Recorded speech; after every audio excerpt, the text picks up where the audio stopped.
restriction outside with silky saws, and how many times have you been mowing your yard and had to duck under a branch, and how frustrating that can be. Now obviously the inclination is to grab the chainsaw out of the shed first, and that's really not the right tool for this. What you really want is a fine hand tool to take care of this pruning. So when choosing a proper hand saw for this, the inclination is always grab maybe the biggest saw you have, like this nice, big, silky, big boy. And yeah, this is a great tool, but really not the right tool for this application. This is going to be used for more cutting bigger diameter wood, where here we've got more ornamental sized wood. The other option may be to grab a fixed blade, like this saw here. Another great option, but still a little too large for the application we have. So we work our way down to the Gone Boy 240. Another straight blade folding saw. Good choice if this is what you have available, but still not the best option. Our best option lies right here in the Super Excel 21. The size of this saw is going to allow you to make a really precise cut.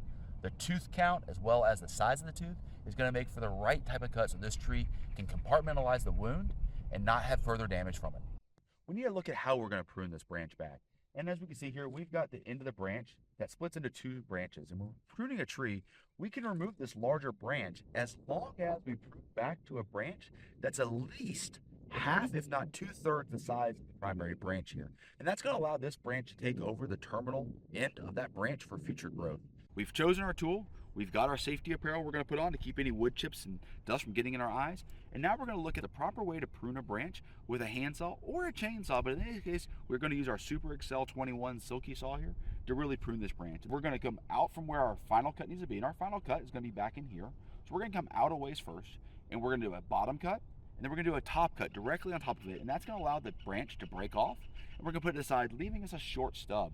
Well, the reason we do that is if we just cut from back here, the weight of the branch pulling down is going to rip the cambium tissue of the branch back past where we want it to be. It's going to damage the tree and hurt the tree. So we really want to take all the end weight off and leave just a short stub to work with for the final cut. So we'll go ahead and start that two-cut method now. So first cut, again, we're going to have a firm grip on the tree, make sure it doesn't move. Being careful where our hand placement is.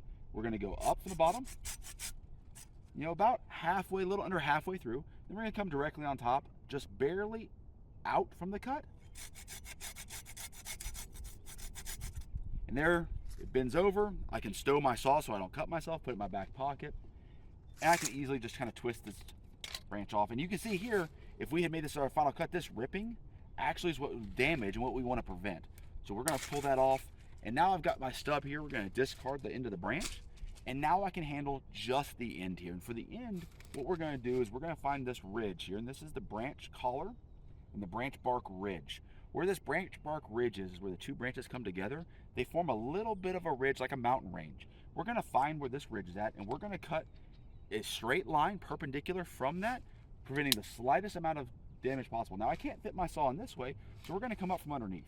We're going to hold the branch steady. We're going to cut up from underneath.